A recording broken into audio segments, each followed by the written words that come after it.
Valeu. Boa noite, boa tarde, então, a todos. É muito bom ter todo mundo de volta aqui conosco para mais uma aula de escola dominical. E hoje nós vamos começar um tema novo, que é justamente mordomia, né? É um tema bastante interessante e eu acho que vale bastante a pena a gente seguir, a gente ir por esse caminho de conhecer mais. Eu gostaria, então, de pedir para o Vinícius orar para a gente iniciar a aula, Vinícius. Ok, vamos orar. Senhor, nós te agradecemos, ó Pai, porque por mais um domingo o Senhor tem nos sustentado, Senhor, tem nos movido, Senhor, a estarmos juntos, a servirmos a Ti de uma maneira especial, Pai, e também descansarmos, ó Pai, e aprendermos mais a Tua palavra. Peço que o Senhor esteja sustentando o Teu servo, Marcelo, neste momento. Senhor, que o Espírito use, ó Senhor, na medida, Senhor, também que ele estudou e se preparou, Senhor, para estar, Senhor, ensinando a nós este conteúdo, ó Pai. Que o Senhor fale conosco, fale aos nossos corações e as nossas vidas possam ser transformadas pela Tua palavra, Pai. Essa é a nossa oração, em nome de Jesus. Amém. Amém. Muito bem. Muito obrigado, Vinícius, pelo apoio, né, e por estar aí ajudando a gente com essa gravação também e a chegada dos irmãos que participaram da aula. Bom, hoje, como eu disse, nós vamos começar o tema mordomia. E mordomia é sempre um tema que causa curiosidade, né? Aqui o que eu quero falar com vocês, então, né? Hoje, opa, o botão está meio nervoso aqui, né? Nós vamos meditar sobre aquilo que deve ser o nosso propósito de vida, né? Louvar a Deus e alegrar-nos nele para sempre. Esse é o propósito da nossa criação. E esse propósito se torna realidade à medida que nos conscientizamos de que Deus deve ser o único foco de nossas vidas e pensamos em como isso se torna realidade para nós. Então, se nós somos criados assim, o ser humano foi criado assim, mas nem todo mundo entende isso, porque isso acaba se tornando realidade quando Deus nos salva, né, e nos dá a oportunidade de entender esse propósito, o porquê nós somos criados. Mas também isso só acontece quando a gente escolhe passar a fazer, toma consciência e vai trabalhando nisso, né? E passa muito pela maneira como Jesus sintetizou a lei, né? Amar Deus com tudo o que somos e temos e ao próximo como nós mesmos. Nós vimos que as disciplinas espirituais, então, são as atitudes... opa, peraí que não consigo ver essa partezinha aqui. São as atitudes e atividades que nós fazemos para obter a vida piedosa que imita Cristo, né? Ser piedoso, então, é ser um imitador de Cristo. Hoje nós vamos tratar de um outro tema bastante importante, mas que muitas vezes a gente dá como dominado, que é a mordomia, né? Muitas vezes a gente ouve falar o termo mordomia e diz, não, eu não preciso gastar tempo com isso, porque eu já sei o que é. Mas eu gostaria que o livro recomenda isso como um capítulo, mas eu também gostaria de compartilhar com vocês essa ideia. Então, partindo do começo, né? Mordomia. O que é isso, né? Gostaria que alguns de vocês me dissessem, né? O que vocês entendem por mordomia e como nós podemos diferenciá-la de serviço? Alguém me ajuda com essa participação? Oi, eu, Marcelo. Vamos lá, Adriano. Mordomia é o cuidado daquilo que Deus entregou para a gente.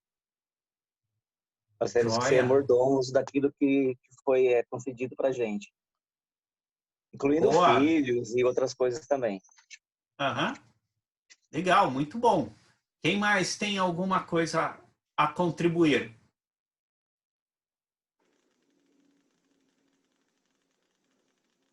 Eu acho que Vocês estão...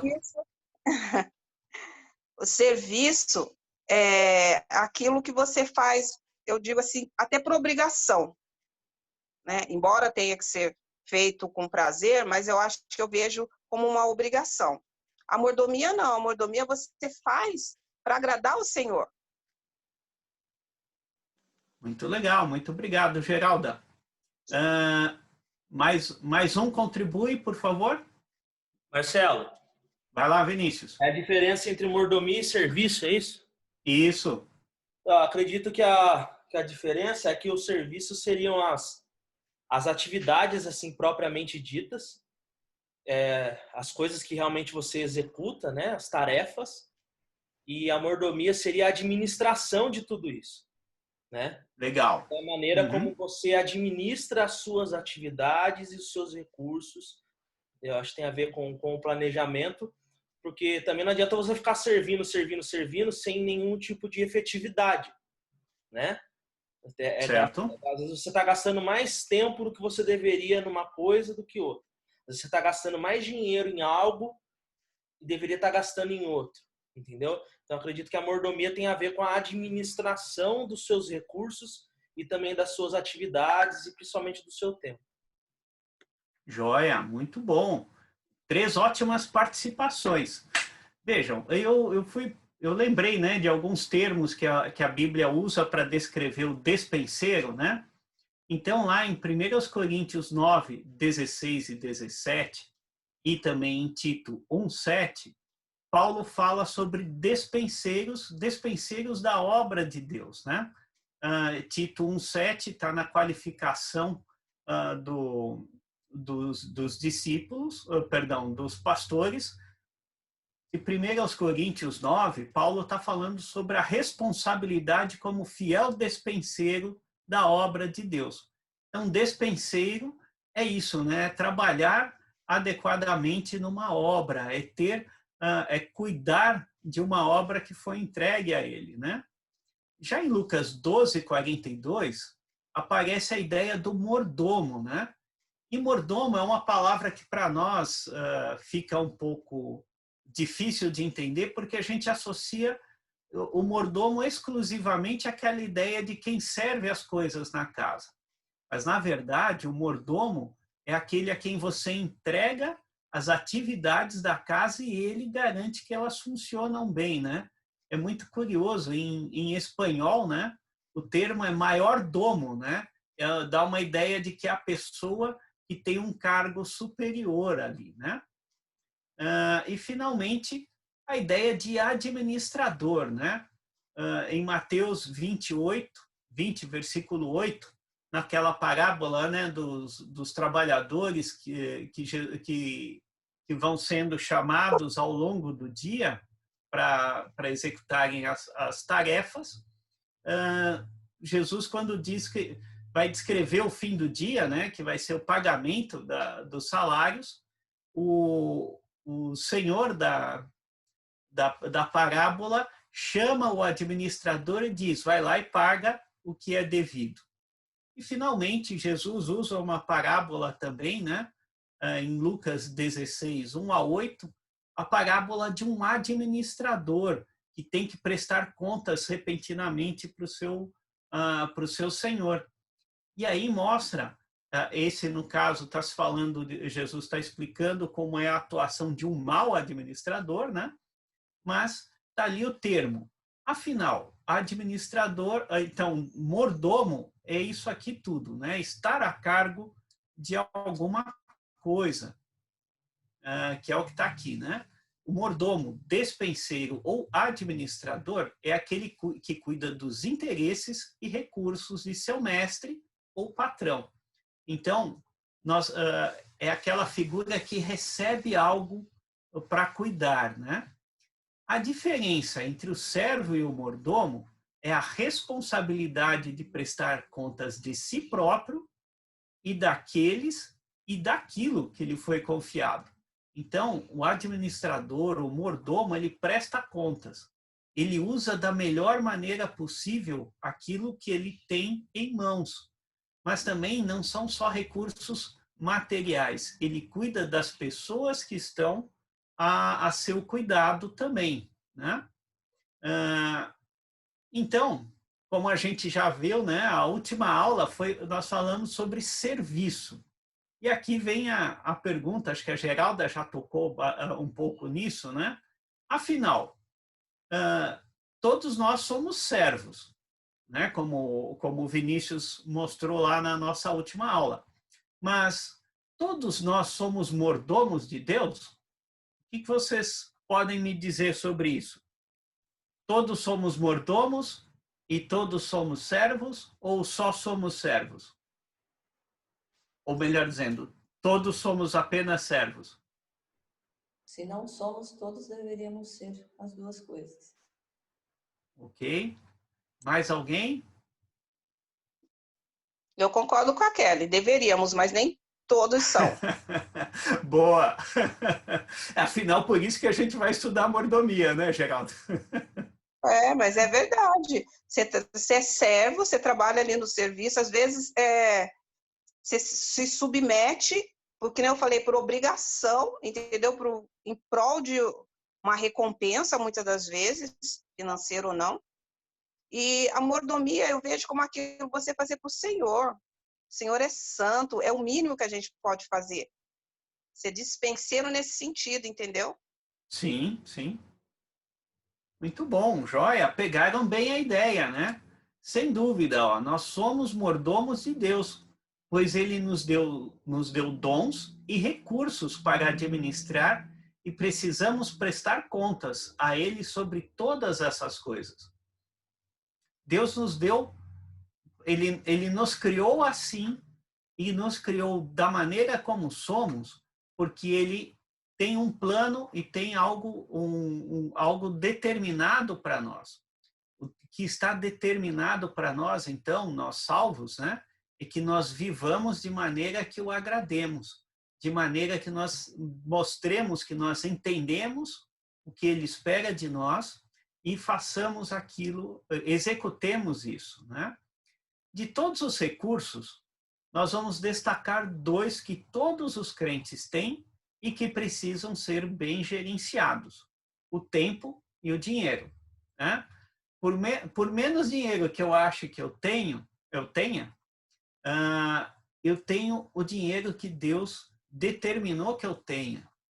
Agora, eu preciso aprender a usar esses recursos de maneira agradável. O tempo todos nós temos igual, né? As mesmas 24 horas.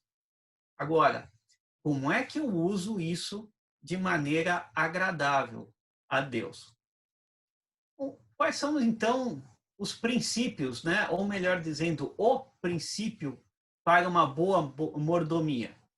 Eu lembrei aqui de 2 exemplos muito claros, né, de mordomos apresentados pela Bíblia, que são José e Daniel. São 2 homens que Deus usou para administrar a casa de homens não tementes a Ele, servindo de ótimo parâmetro para nós. A maioria de nós não trabalha, né, para patrões crentes, e muito menos trabalha em um ambiente que seja totalmente voltado a Deus. Então, nós não temos por que reclamar, porque foi assim com Daniel e foi assim com José também, né? Mas, mesmo servindo em nações ímpias, eles se destacaram obedecendo Deus e o servindo enquanto serviam seus senhores terrenos. É bem interessante isso, porque passa também, de novo, por aquele estudo que o pastor Cantoca trouxe para nós sobre o servir às autoridades, né? Independentemente de quem sejam essas autoridades, nós podemos servir bem a elas, lembrando que são servas de Deus. Deus determinou que essas autoridades, essas pessoas, estivessem em nossas vidas, né? E, recorrentemente, quando nós vamos ver ali sobre os deveres dos cristãos, fala também para os servos, né, que eles devem trabalhar bem como se estivessem trabalhando para Deus. Ou seja, nós já temos essa consciência de que precisamos trabalhar bem para Deus, para agradar Deus. E aqui, né, qual foi o princípio que eles colocaram em prática, né? Então, é um princípio que Paulo demonstra lá em 1 aos Coríntios. Eu vou pedir para que vocês abram lá comigo. Então, a primeira parte está em 1 aos Coríntios 2, 14 e 15.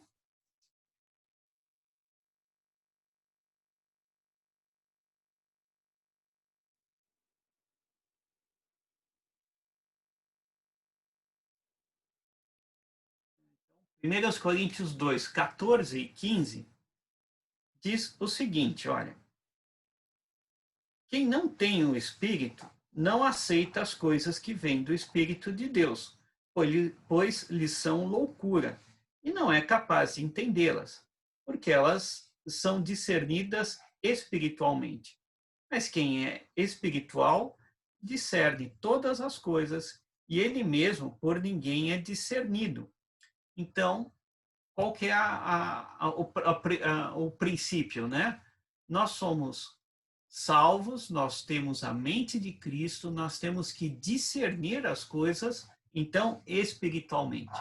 Tudo que formos fazer, nós temos que entender como é que isso se encaixa no nosso serviço a Deus. E depois, 1 aos Coríntios mesmo, capítulo 4, versículos de 1 a 4. Diz assim: portanto, que todos nos considerem como servos de Cristo e encarregados dos mistérios de Deus. O que se requer destes encarregados é que sejam fiéis. Pouco me importa ser julgado por vocês ou por qualquer tribunal humano. De fato, nem eu julgo a mim mesmo, embora em nada a minha consciência me acuse, nem por isso justifico a mim mesmo. O Senhor é quem me julga. Vamos entender isso, né? Paulo aqui está dizendo, então, à igreja de Corinto, que o padrão de julgamento dele, ou as obras dele, as atividades dele, não seriam julgadas conforme o pensamento dos crentes de Corinto, mas sim conforme o padrão de Deus, né? O padrão que Deus determinou. Então, nós devemos sempre lembrar disso, que nós devemos nos considerar como servos de Cristo e encarregados dos mistérios de Deus. Essa é a nossa tarefa. A nossa tarefa, portanto, é pegar o mistério de Deus, né? Que mistério é esse? O mistério do Evangelho que foi revelado por meio de Cristo. Então, é isso que nós devemos fazer. E o nosso discernimento é espiritual. O nosso padrão é o espiritual, o que agrada a Deus e não o que agrada a nós mesmos. É sempre muito tentador, né? Fazermos as coisas como nos agradam, mas o nosso padrão é diferente. O nosso padrão é o espiritual. O homem espiritual, né, a pessoa espiritual, é aquela que nega a carne, é aquela que escolhe andar pelos caminhos de Deus. Quando nós estudamos a adoração, nós vimos a seguinte definição do termo. Então, a adoração, naquele momento, nós vimos como focar em Deus e responder positivamente a Ele. Focar em Deus, né? Colocar nossa mente, nossa capacidade, o nosso entendimento em Deus e dar a Ele uma resposta positiva. Até o exemplo que o autor usou na época foi aquele de nós olharmos um pôr do sol, vermos ali a ação de Deus, a criação de Deus, a maneira como nós responderíamos a isso naturalmente seria dando glória a Deus pela sua capacidade criativa, por ter feito algo tão maravilhoso e espantoso, né? Se nós focamos em Deus, nossa resposta positiva será o uso de nossos recursos de forma agradável a Ele. Novamente, Eu estou olhando para Deus. Eu estou eu estou contemplando Deus e seu propósito, sua capacidade criativa, seus atributos. Eu vou responder positivamente a Ele. Eu vou usar os recursos que Ele me deu de maneira agradáveis a Ele, de maneira agradável a Ele. Uma maneira de avaliar nossa gestão de recursos, né? O que realmente é importante para nós? São essas duas perguntas, né? O que nos tira a paz? Né? Eu estou aqui desenvolvendo minhas atividades do dia e tenho alguma aflição, passo por algum estresse, né? Por que eu estou passando por aquilo? É porque realmente as coisas não estão saindo no padrão de Deus? Ou é porque aquilo não está saindo de maneira agradável a mim? Aquele resultado não me agradou, né? E finalmente a outra, né? Como é que eu sei o que é importante para mim? Vai depender da maneira como eu gasto meu tempo e meu dinheiro. Porque para fazer o que me agrada, eu sempre vou encontrar tempo. O que é importante para mim, eu sempre separo tempo. Eu vou dar um jeito e faço.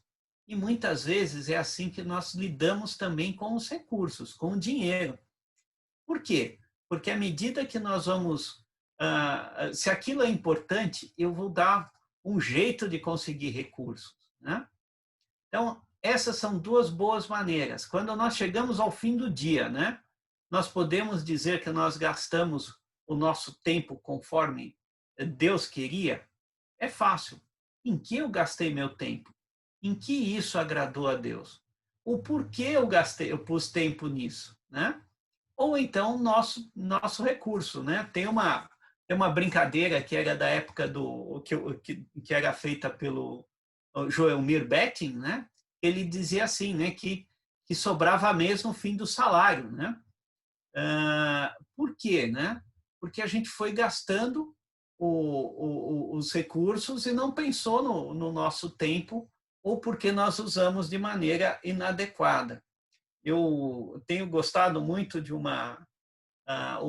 autor vai tocar no assunto na próxima semana, mas é justamente isso, né? Muitas vezes a gente pensa, né? Legal, eu separei o meu dízimo, entreguei o meu dízimo, agora eu vou gastar o dinheiro do jeito que eu quero. Não é assim, né? Ou até mesmo aquelas pessoas que falam, puxa, não sobrou recurso para dar o dízimo esse mês, né? Eu tive outros gastos, né? E aí nós vamos vendo que Deus trabalha da mesma maneira que os economistas têm ensinado hoje às pessoas, né? As pessoas têm dito que você não deve economizar o que sobrar dos seus gastos, você deve gastar o que sobrar dos seus depois da sua economia.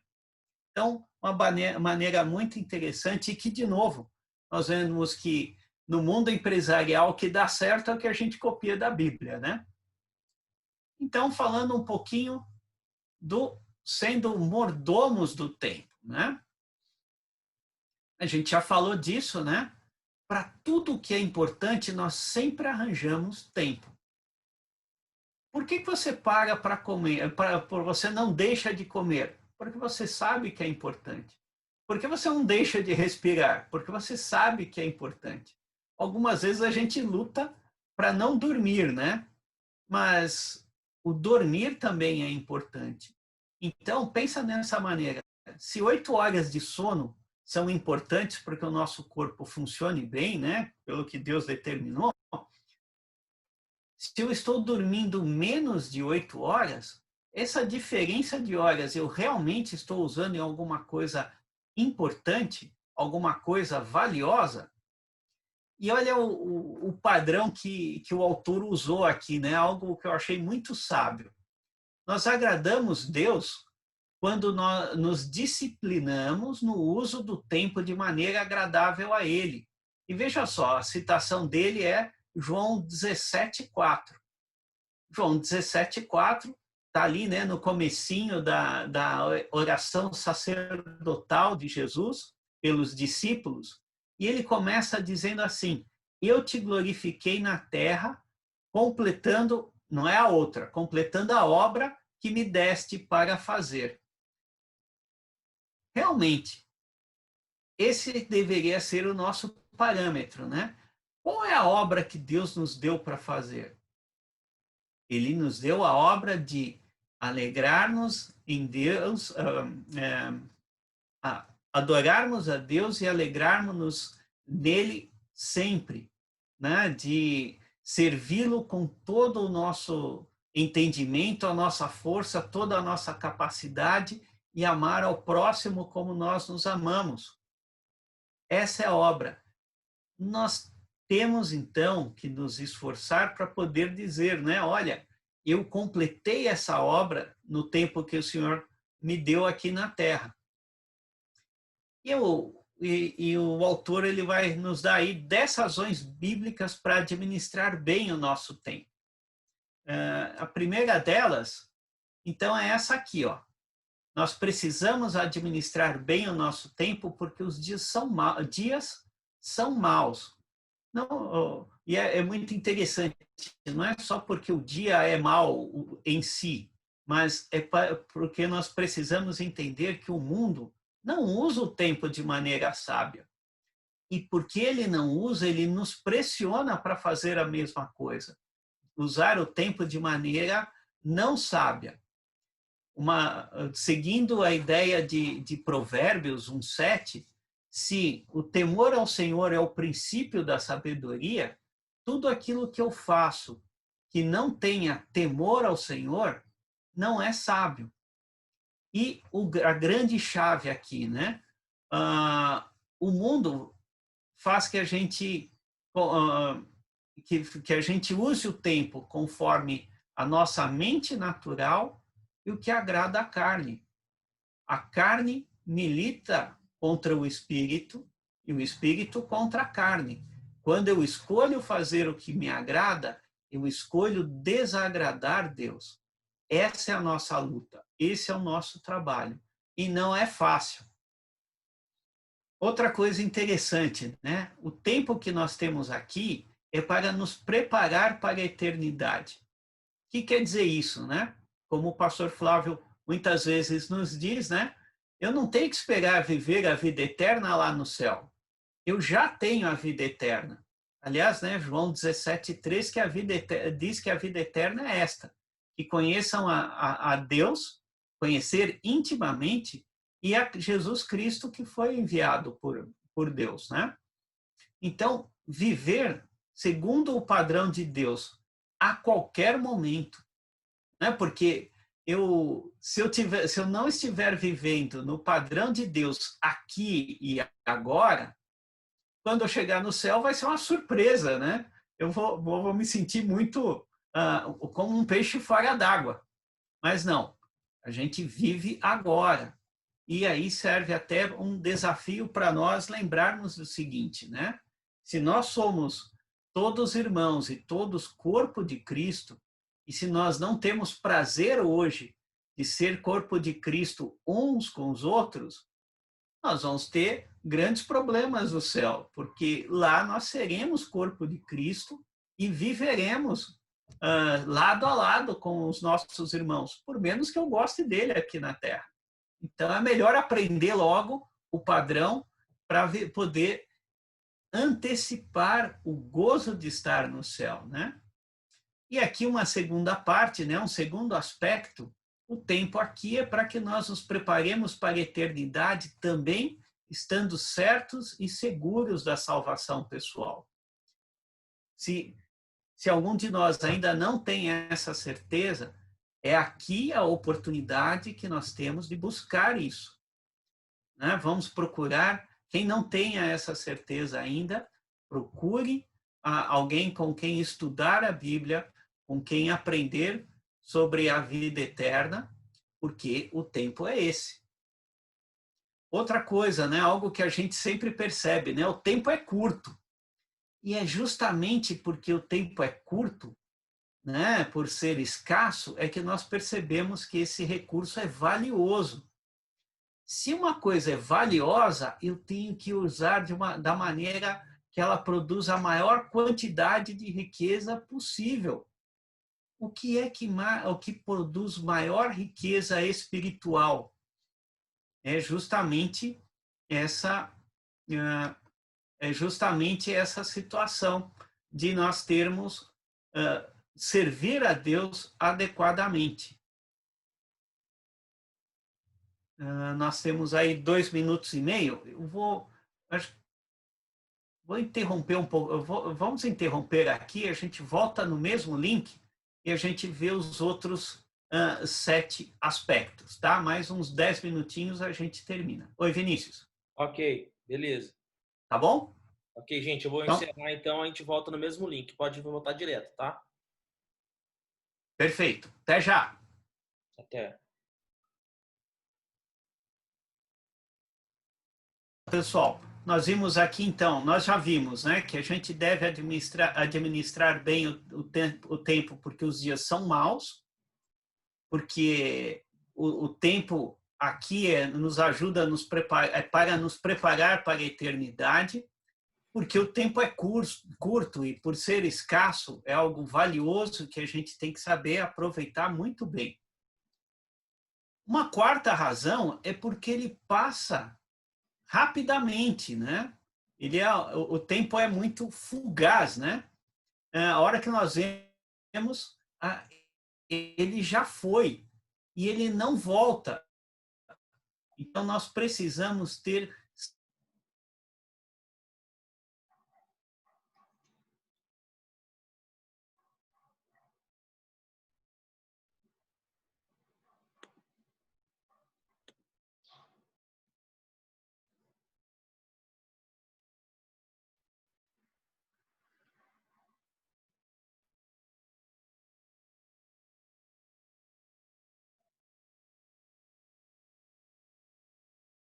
as outras a gente tem que executar e mesmo essas que precisam de preparação, essa preparação tem que estar em andamento. Eu não posso ficar esperando uma coisa lá na frente, né? Uma sexta razão é não se pode recuperar o tempo. E essa é uma particularidade, né? Eu não tenho outros recursos, em geral, eu recupero, né? Ou porque eu me torno mais eficiente, ou porque eu recebo uma ajuda de alguém, mas o tempo não. O tempo passou, já era. Eu preciso ter essa consciência, nós precisamos ter essa consciência. Tempo que jogamos fora é tempo que não volta mais, pode fazer falta lá na frente, né? Quem gosta de basquete ou de futebol americano são aqueles esportes que você usa muito o relógio e às vezes você gasta o tempo para que o seu adversário não possa usá-lo, né? Aqui não, aqui nós temos, aliás, nós temos que entender isso. Muitas vezes o mundo quer nos dominar para que nós usemos mal o nosso tempo e não realizemos o potencial, a obra que Deus determinou para nós. E aqui, finalmente, né, nós temos que lembrar sempre do seguinte: é necessário prestar contas do uso do tempo. Daqui a pouco nós falamos disso, né? Nós somos capazes de chegar no fim do dia e dizer: Deus, aqui está o meu relatório das últimas 24 horas. Usei bem ou não usei bem?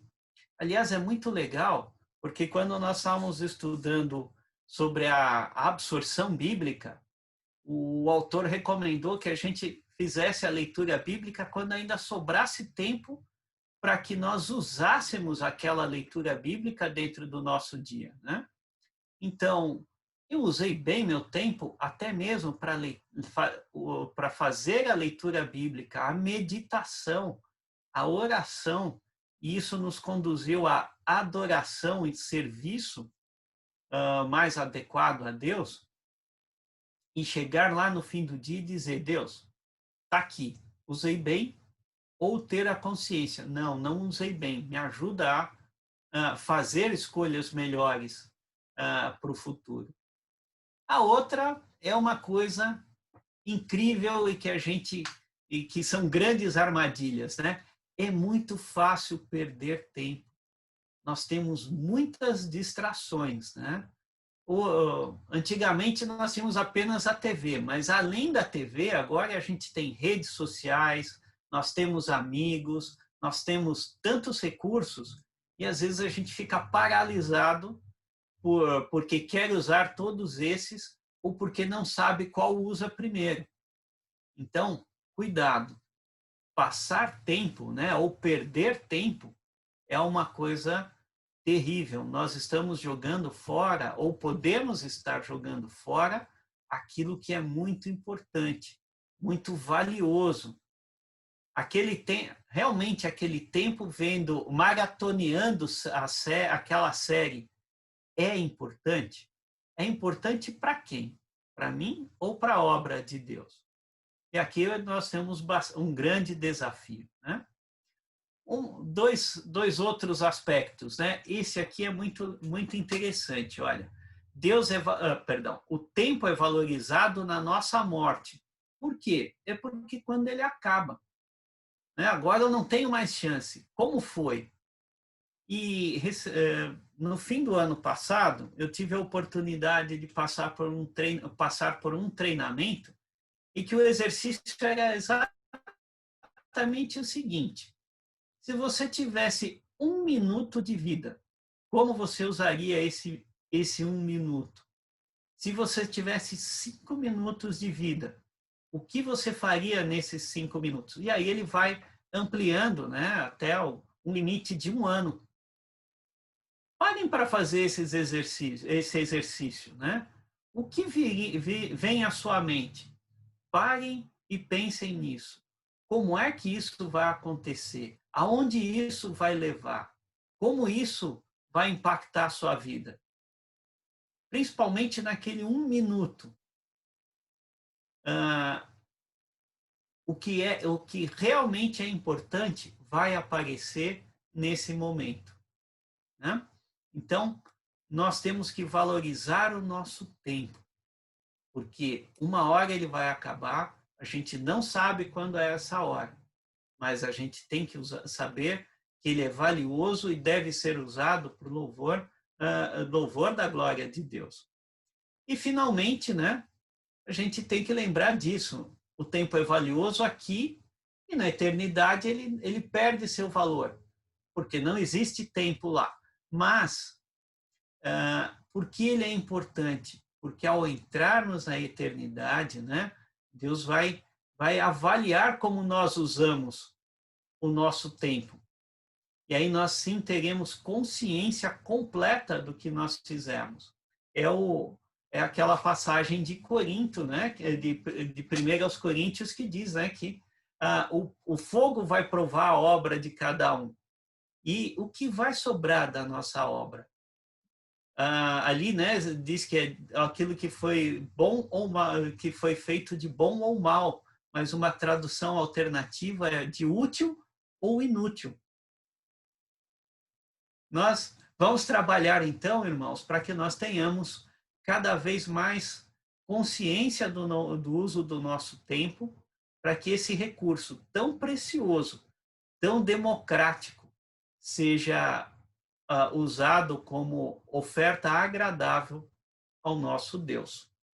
Esse é o que eu tinha para a gente falar sobre mordomia do tempo.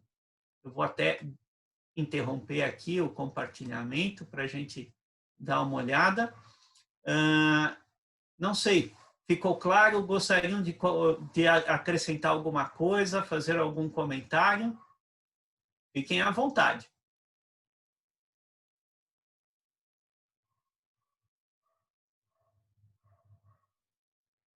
Vinícius, você cortou o som deles e não deu chance deles falarem. É por isso que eles estão quietinhos, né? É um silêncio incomodativo. Não, pode falar, gente. É só apertar o microfoninho aí e falar. Ô, Marcelo. Sim, pastor. Interessante que a palavra para mordomo no original é a palavra oikos, que é casa, nomos, que é lei da casa, né? De onde vem a nossa palavra economia. Aham. Então, quem que administra a economia? É o ministro da economia. Sim, O ministro da economia, ele está subordinado o quê? Ao seu dono, né? Que é o presidente da República. certo. E ele não somente presta contas ao presidente da República, como ele também tem a responsabilidade de administrar bem os recursos do Brasil para o povo, Uhum. né? Vamos dizer, se ele não faz isso, ele é um mau mordomo, que é o caso daquele de Lucas 16, quando Perfeito. o mau mordomo ele estava administrando para si, e depois no final ele dá um lampejo lá de sabedoria e ele começa a administrar de tal forma que aqueles recursos que o seu patrão não receberia, ele iria receber mesmo que em quantidade menor, ou seja, se ele devia tanto, mas não podia pagar tanto, mas quanto que você pode pagar? Eu posso pagar X. Né? Então ele falou assim que as pessoas nesse mundo, elas são muito mais sábias, ou mais inteligentes, ou mais espertas, não é sábia, é mais espertas que os filhos da luz, né? Porque os filhos da luz em si, eles parece que não têm muita... eles que têm a sabedoria, pelo fato de ser filhos do Deus que é sábio, eles não estão usando essa sabedoria para administrar tanto o tempo como os recursos que Deus entregou nas mãos dele, né? Uma boa forma de pensar nisso seria justamente a gente refletir, né? Como mordomos, como lei, como aqueles que administram a lei da casa, porque essa é a ideia literal da palavra oikonomos, né? Lei da casa, né? Então, quer dizer, Deus, cada um de nós fazemos parte daquela habilidade, né, que Deus dá para nós fazermos o trabalho para Ele. Então, Ele te deu isso aí. Você, como administrador dessas leis, né, você realmente está fazendo de tal maneira que Deus seja glorificado por intermédio dela, né? Então, é uma forma muito, muito simples de nós lembrarmos isso, né? A gente lembra muito da palavra economia para falar mal do país, para falar mal da situação, falar mal daquela outra situação, mas não lembra também que nós somos economistas, né? De Deus nesse Exato. mundo e administrando as coisas de Deus para Ele. Um dia nós vamos ter que chegar diante dele e prestar contas, como o bom mesmo colocou aí, né? Que Sim, é muito importante a gente reconhecer isso e deixar que essa parte tão importante na vida do crente não seja negligenciada, né? Mas é uma disciplina que nós gerimos ela todo dia, tanto o tempo quanto os recursos, nós estamos gerindo isso. Mas muitas vezes terminou o dia, né? O irmão falou isso, terminou o dia, e não fez uma avaliação de como foi utilizada isso, você está vivendo de uma maneira inútil diante de Deus, né? E é como um servo negligente também, como Cristo falou naquela parábola que ele ensinou, né? Mas muito bom. Perfeito. Muito bom. Mas alguém gostaria de acrescentar algo? Douglas? Eu só lembrei de aqueles TED Talks que tem na internet, né? No YouTube. Sim. Os dias eu estava vendo sobre procrastinação. E é bem interessante, a hora que você falou, né? Você ter 5 minutos de vida, um mês, um dia, um ano, sei lá. E o apresentador falava bastante sobre as pessoas que procrastinam. E todo mundo faz isso, né? E Sim. ele ia lá, que ó, o cérebro nosso tem 2 governadores ali, né? Um é o macaquinho que só quer o prazer instantâneo e tem o outro que é o que deveria fazer as coisas certas. Pô, normalmente a gente deixa o macaquinho fazer o que ele quer se divertir, não fazer nada de importante. Até que aparece o monstro do pânico, quando chega na data. Quando você está chegando, sei lá, você tem que estudar para a prova, daqui um mês, o macaquinho vai tomando conta até faltar um dia ou 2 dias, que aí o monstro do pânico aparece, o macaquinho corre, e aí você assume o controle e estuda. Mas ele falou, né? O pior problema é quando você não tem a deadline, você não tem a data final. Isso. E aí você começa a procrastinar e as coisas não acontecem. Da sua carreira, de tudo, né? Você não tem uma data para você melhorar a sua carreira. Você tem que fazer. Eu acho que é a mesma coisa aí para ser um bom mordomo, né?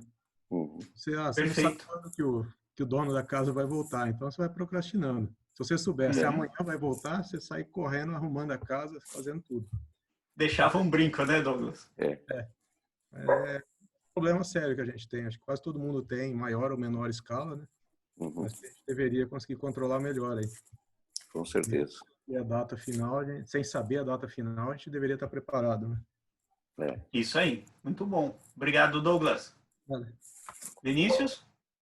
Marcelo, eu acredito que um dos problemas também da procrastinação é que eu acho que também nessa questão da mordomia inclui também a nossa sabedoria naqueles tipos de coisas que nós assumimos, né? Existem muitos serviços, muitas coisas que às vezes não são da nossa alçada, né? Não é para nós fazermos, não foi aquilo que Deus nos chamou, não é sábio adquirir aquela empreitada, e às vezes a gente, por motivações erradas, acaba assumindo, e isso acaba sobrecarregando e fazendo com que a gente queira fazer outras tarefas que não aquela, e fica jogando sempre para frente, né? O máximo possível, você deixa sempre aquilo que não é gostoso para você fazer depois, né? Mas muitas das vezes você não deveria nem ter assumido aquilo, né? Quem disse que era para você ter assumido? Então, acho que a boa administração, ela está também relacionada às coisas que nós assumimos e deixamos de assumir, né? É muito importante na administração e também na administração. A procrastinação que ele falou. A gente saber falar não, né? Também, né? A gente vai Perfeito. assumindo muita coisa e a gente começa a procrastinar mesmo, que a gente não dá conta e é isso. Legal, joia. Pastor, ia falar mais alguma coisa? Não, o que eu ia falar é que a procrastinação que o Douglas acabou de se referir, né? Quer dizer, a pessoa não consegue, como o Vinícius falou, pega muito mais do que pode fazer, aí ele começa a procrastinar e essa pressão que gera em cima dele, né? Ele vai deixando cada vez mais frustrado, e é onde as pessoas, entre aspas, né, até ficam deprimidas porque não sabem administrar bem o seu tempo e nem os recursos que Deus entregou nas mãos. Né? Tem aquela pilha de compromissos pressionando-o, né? Muito bom. Joia.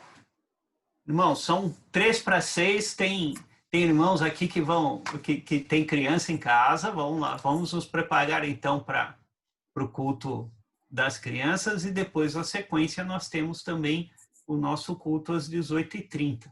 Agradeço a todos aí por terem participado de mais essa aula e convido todos para a gente fechar semana que vem o assunto mordomia, falando de algo bem importante também nas nossas vidas, que é aprender a utilizar o outro recurso que todos nós temos, em maior ou menor quantidade, que é o dinheiro, né? Okay? Então, vamos orar para encerrar e depois vamos para os próximos cultos também. Senhor Deus, nós te agradecemos por esse tempo especial que o Senhor nos deu, por essa reflexão tão importante sobre o tempo. O tempo é algo que o Senhor criou para que nós entendamos a importância do uso das nossas atividades, mas é algo que para o Senhor mesmo não importa, porque o Senhor não está preso a ele. Nós te agradecemos pela exortação que recebemos sobre a preciosidade, o uso e sobre a necessidade de uso sábio desse recurso que o Senhor deu a todos nós. E esse sim, um recurso tão perfeito, criado por ti, que é igual para qualquer pessoa. Existem pessoas, inclusive, que se desesperam porque, ao verem chegar o fim de suas vidas, percebem que não tem como obter mais tempo. Pai. Ajuda-nos a lembrar disso, a usarmos nosso tempo de maneira sábia, de maneira que te agrade, de maneira que saibamos negar o uso do tempo pela nossa carne, e sim entregando, usando-o de maneira espiritual, Pai. Agradecemos pelo que o Senhor tem proporcionado a cada um de nós e pedimos que o Senhor nos dê uma semana tranquila, a teu serviço, usando melhor, ainda melhor o tempo que o Senhor nos deu, e também que o Senhor abençoe o nosso tempo agora no culto infantil e também no culto às 18h30, Pai. Em nome de Jesus Cristo, teu Filho amado, que nós oramos. Amém. Amém. Irmãos, Deus abençoe. muito obrigado. Tchau, tchau. Tchau, Amém, tchau. Deus Deus abençoe. abençoe a todos. Tchau, pessoal. Tchau, Obrigado, tchau. Marcelo. Gente, boa noite. Até daqui a pouco. Tchau, Boa tchau. Obrigado, noite. Vinícius. Falou, irmão. Tchau, Cláudia. Boa noite, Marcelo. Boa noite, Vinícius, irmãos. Boa noite, pastor. Boa noite. Boa noite, pastor. Até daqui a pouco. Boa noite. Até já. Tchau, Reginaldo. Boa noite. Boa noite, pessoal. Boa noite, Tchau, Priscila. Boa noite. Deus abençoe, Marcelo. Tchau, tchau. Amém, Adriano. Deus abençoe vocês também. Tchau.